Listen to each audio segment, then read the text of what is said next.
Hello and welcome to Chapter 7, the chapter on human resources. And so I'm sure you've heard the phrase, our people are our most valuable resource or something along those lines. And of course, any organization or any entity is very much dependent upon the people they employ to actually execute the business model or make things work. And so in a small organization, probably the owner is doing HR, but as a organization becomes bigger after they sort of solve some of their other functional area challenges, such as their accounting and their marketing, they develop their management or organizational structure. One of the things they may do is add human resources to the entity to try to be more strategic and more deliberate about recruiting and retaining the caliber of employees that they'd like to have. And so this chapter sort of delves into that area a little bit in more detail. So we think of HR management as this attracting, developing, and retaining the employees that you need. And then strategic human resource planning is really the planning process for trying to develop or design your HR decisions, for lack of a better term, so that they support your overall goals. And so there'll be decisions about, job descriptions, the design of jobs, compensation, benefits. All of these things will be part of a puzzle that will be assembled to try to create an attractive portfolio of things, I guess, to try to attract the caliber of employees that you're seeking. So at a basic level, we normally do a few things. Job analysis is sort of looking at all of the jobs to try to see if they are designed or organized properly. And this is part of the operational and tactical management that needs to go on to try to organize the work in a way that it makes some sense and functions and flows correctly.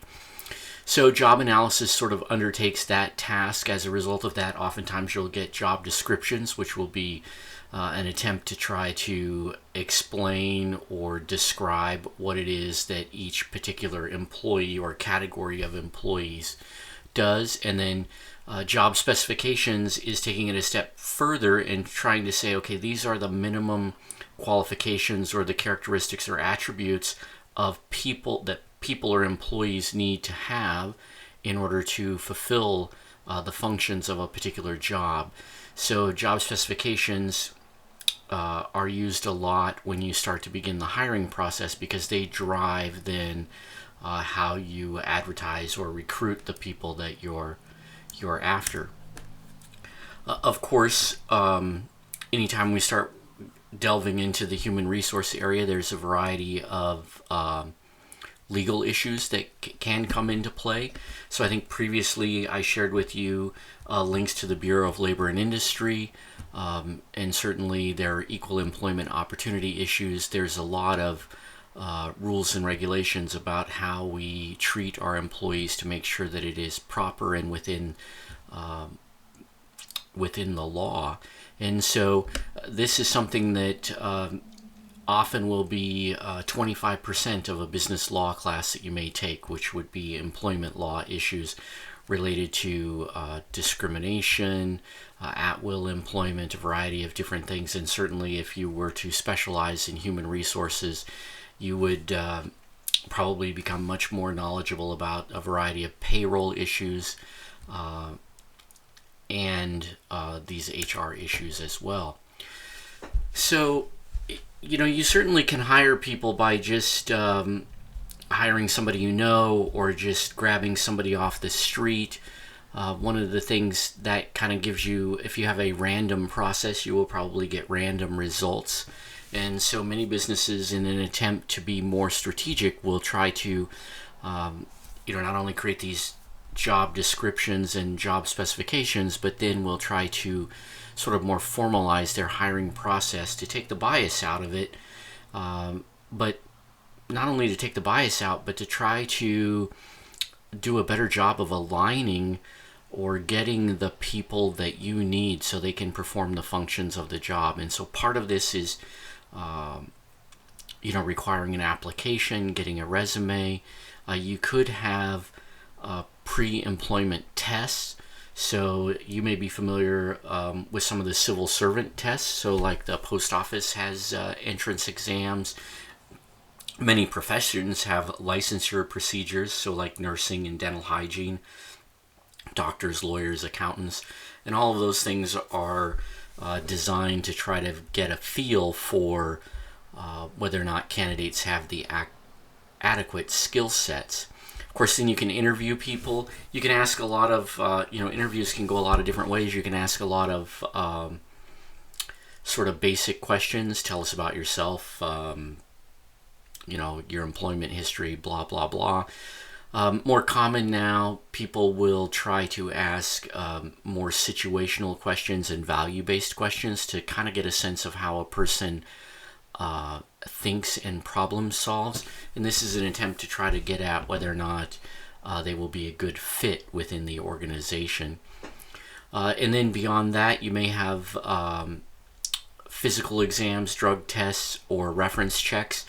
All depending upon whether or not the nature of your employment needs that. So if it's a very demanding physical job, then there may be physical checks or drug tests, particularly if the job is potentially hazardous or dangerous, and then reference checks to make sure that all of the information that has been presented in the prior steps is accurate and reliable. Once you go through the hiring process, so you sort of, you create an HR department, you get strategic about hiring, you outline the jobs, you get the job specifications, you start to have a more formalized hiring process. Well, it doesn't end there. You need to think about how to train people up, both with specific skills that they need and then also an orientation to the company. So we think about having a proper orientation.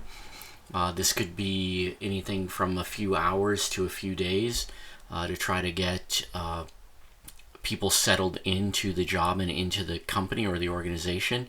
And then some level of on-the-job training, which may be something that happens initially, but it also may be an ongoing kind of thing to try to make sure that your entire workforce is kind of using best practices or is in a continuous improvement kind of mode, and so you're always maybe investing or training people. You can send them off the job. This is quite common with management people, to send them to trainings or conferences, workshops, and then diversity training also to broaden people's horizons. We all come with our individual frames of references from our parents, where we grew up, where we went to school, and the world is broader and more diverse than any one of our individual experiences. So trying to have some intentionality about exposing people to a greater variety can broaden their horizons and create more opportunities for everybody. The chapter then switches to this idea of motivation. I think motivation is motivation is a big idea. I think a lot of companies maybe go through the steps that were talked about in the previous slides here, and they do a lot of things right, but then they have a very demotivated workforce because they haven't taken the step to think about motivation and actually creating an environment where people can be both fulfilled and hopefully successful. And so you've probably seen this pyramid before, or if you haven't, you'll see it in some, it's usually covered in an intro to psych class.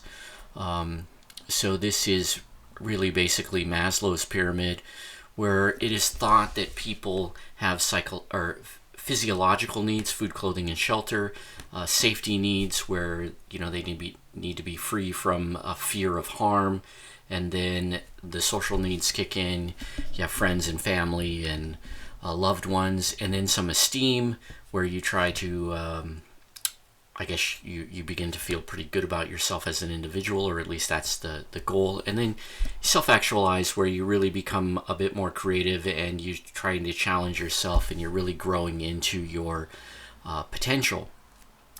There's been some debate about this idea. It used to be thought that people went through this somewhat linearly, or you climbed from the bottom to the top. Although there's some evidence that people can skip some steps and move right to the top of the pyramid. But this is what's going on in the psychology of the individual, and this is important for an organization to understand. When you have employees that feel unsafe, or their physiological needs are not being met, they're not in a position where they can really perform highly or at their best on the job. And so one of the things that comes about is you sort of have to manage or work with the whole person, because you don't just get their work hours, you get sort of all of the things that are going on. And so these are important ideas. Heisberg, sort of an organizational psychologist, came up with this idea that there are two things to consider here. I'm going to consider them like the base level hygiene factors and then sort of the motivational factors. It's almost as if we took Maslow's pyramid and kind of broke it into two pieces and said, like, okay, these are the base things that a company has to do in order to keep its employees satisfied. And then here are the further things that a company needs to do to really allow employees to feel good enough about their work to go to the next level. And so this is a nice diagram here.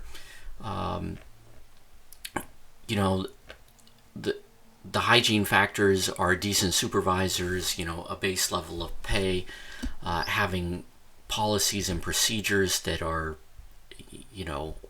at least decent or wise and not foolish or harmful. The physical working condition, your co-workers, whether or not you get along with them, and then overall job security. And Heisberg thought that if you couldn't, sort of provide the things in the purple box, you really couldn't get to job satisfaction.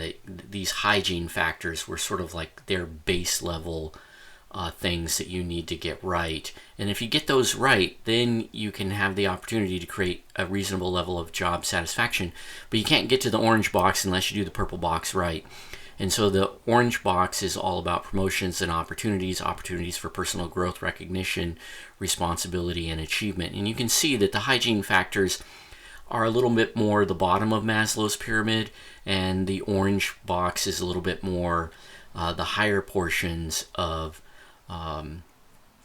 Maslow's pyramid. And I think the thought being here that if you are unable to provide the things in the purple box, the difficulty you're going to have is your good employees are going to go find an employer who can provide those things. And so that sort of creates the base level of performance for an entity when it comes to relating to its employees. That's a really interesting idea. Another organizational psychology, motivational theory idea is expectancy theory, which I think is really, these motivational ideas, or these psychological ideas, they're not bad for us just to think about individually also. So this diagram here, effort, performance, and reward. I mean, in some ways, this is Pavlov's dog, right? I mean, these are all of the psychological studies. But if you believe that your effort will result in performance, then you maybe undertake the effort. And then if you believe that your performance will create a reward, then you strive for acceptable or higher levels of performance, and then the rewards flow through. Of course, you have to value the rewards. There are lots of there's lots of rewards that people don't value very much. And I think there's I just want to mention here, slip this in, there is an over-reliance on compensation as the reward of choice. I sometimes think that managers or companies think that if they just provide a greater pay or more money, that people will put up with more well, more BS from their companies. And what we find, actually, all the psychology sort of reveals this, that pay barely breaks the top 5. If you go back to that purple box, scroll back a little ways, and you go back to that purple box, pay was not one of the big, was not the only item on the list. And so having a good supervisor, having great working conditions, liking your colleagues, and feeling like you have a chance to perform well on your job are probably more important than the pay. Now, that's not to say that pay is unimportant. It is, it helps people meet their physiological needs and their safety needs and some of their other goals in life. But to focus exclusively on pay is really to miss a whole bunch of the bigger picture. And you can create an attractive work environment that isn't, super pay intensive. And one of the things that comes to mind here, many of the best people I know and the most committed people I know work in nonprofits, and they have decided that they know they're never going to make the amount of money that they could make if they, tried to maximize their pay, but they find the work meaningful. And so creating meaningful work is really, should be a central goal of the HR strategy, because that can really help you retain people and make sure that you're not having a lot of turnover with people leaving. Equity theory, right? We're all sort of evaluating whether or not we're being treated fairly. And so we do these comparisons. We don't like it when the person that we work with doesn't work as hard as us, but yet they make more money. That doesn't seem fair. So we're comparing ourselves to our colleagues and our coworkers, people in different positions that are at the same company, people who are in similar occupations but work at another company, looking at the shared characteristics. And then we're also comparing ourselves to ourselves. So generally, nobody likes to take a pay cut. We always like to think that that we're climbing upwards and that things are improving and getting better. So equity theory is just this idea that there's all these comparisons going on and that the employee is making these comparisons. And so, the company ought to be mindful of these things as well. It's almost impossible to make everything in the world fair, which is thus Mom's quote that, didn't somebody tell you that life isn't always fair?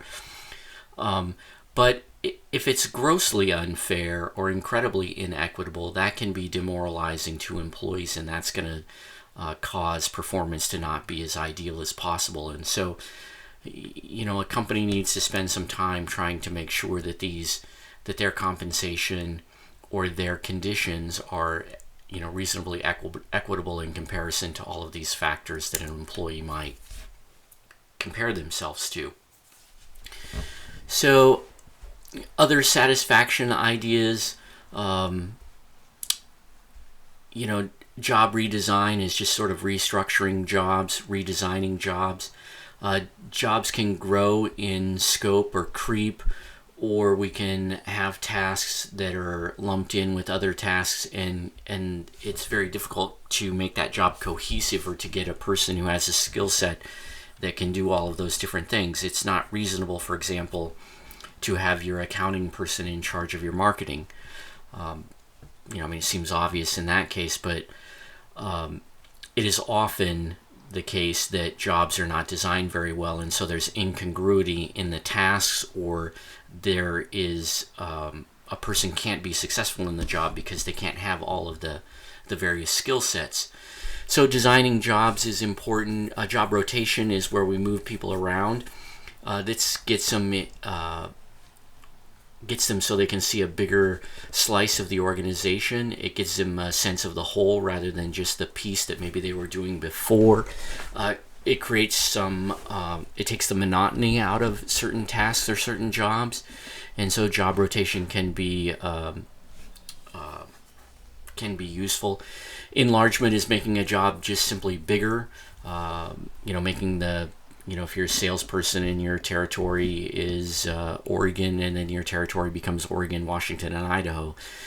So job enlargement is just making tasks bigger. Job enrichment is trying to add meaningful or useful things to a particular job or position.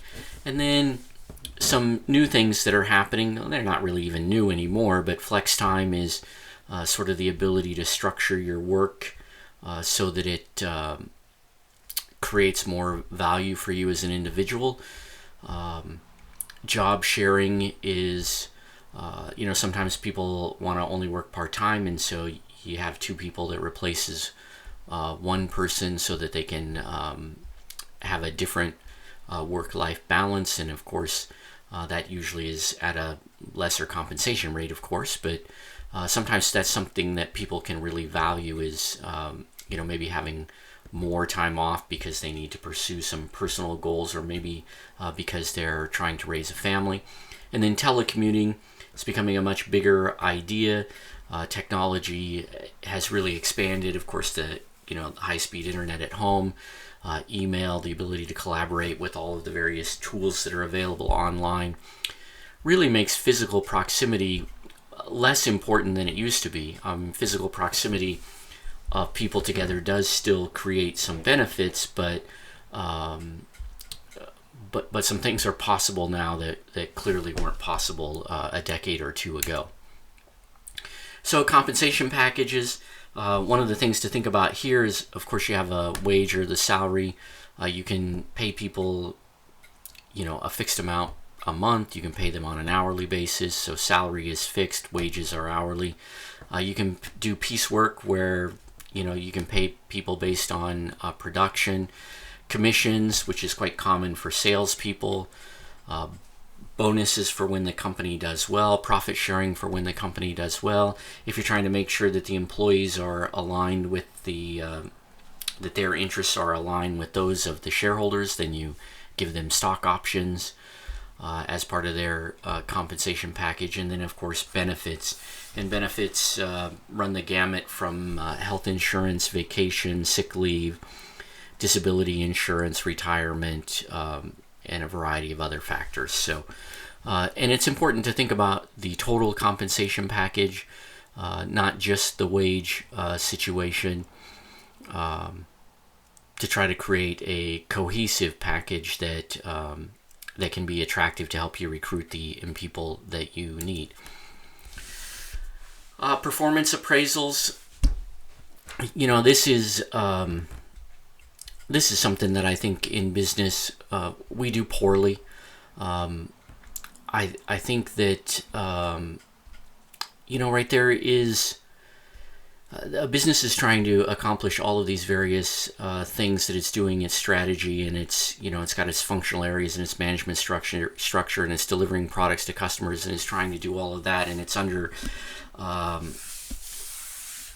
maybe under intense competition from other companies and rivals. And so when things get busy, then performance appraisals seem like something that that we don't have to get done right at this moment. It's not going to, the company's not going to go bankrupt if we don't do these. And so I think there's a tendency for performance appraisals to fall to the back burner. And that's a little bit unfortunate. I can understand why it happens, but all of these things that we've been talking about in the 13 or so slides that we've been through, these are all about employer and employee relationships, and the performance appraisal is an opportunity to really do a check-in and make sure that the employee is meeting our expectations and meeting the needs of the company, but also to make sure that the company is meeting the needs of the employee. And so I think that performance appraisals are an important communication tool, and they're part of what gets us at when we need to do job analysis, or we need to do job redesign, or if we feel like we have a motivational problem within our company. Then performance appraisals is a way to try to uncover and understand the nature of that particular, or of those types of problems, so that we can try to design solutions. And so, I think it's also easy, if it's not broke, then don't fix it. And so you don't want to do performance appraisals, because there are other pressing matters, and maybe because you think things are going reasonably well. But I would encourage you to think a little bit about the purpose and goals of the performance appraisals, and how that information or how that knowledge might be used to leverage a company to the next level. Some other ideas in the chapter, 360-degree feedback. This is where performance appraisals not only include managers evaluating employees, but employees evaluating managers. Remember that back in the two-factor motivational theory, the purple box, one of the key things was the quality of your supervisor. And so if you have poor supervisors, poor managers, they can have a real demoralizing effect on both employees and, of course, then their performance. And so I think it's important that companies try to identify weak managers and either train them up to be better managers, to improve them, or consider whether or not there's some other role that they may play within the company. Turnover, this is a real problem. If doing HR right requires quite an onboarding process. You've done all of this screening, you've tried to collect the best employees, you've trained them both on and off the job. You have quite an investment, and so to bring people up within your organization and then to subsequently lose them on a regular basis is a real problem. And so that is also a sign or a symptom that you've got something wrong with your job design, or wrong with your compensation package, or the characteristics of the work, or the supervisors, or your equity theory things are like out of whack, and you're not being competitive with what other companies can offer. And so turnover is something that, if you're experiencing a fair amount of it, you want to try to figure out how to address, because constantly needing to train up new people or having a revolving workforce is not necessarily ideal. It can work better in some industries, but in other industries it can be incredibly detrimental. I mean, you must work very hard to retain people when those people are key to your business succeeding. Downsizing is when a company has to shrink, usually because their business model or the competitive pressures are so significant that they're just not making it anymore. And that's a real challenge, because it's incredibly demotivating to employees. It creates a lot of fear. It takes away the safety. The bottom of Maslow's pyramid starts to crumble a bit, and this can be sort of a downward spiral for a company, because you try to shrink. In the process, you lose some good people, and you have a demotivating impact on the company, and then of course your performance against your competitors also drops, and then you have to shrink some more, and it can just be an ongoing bad cycle. There's a little bit of a mention of at-will employment versus not at-will employment. This is a labor law issue that you'll study in more detail. Oregon is an at-will employment state, so all employment is thought to be at will, unless there is indication that there's something different, like you have a contract, or you have some kind of a commitment, or you have organized labor.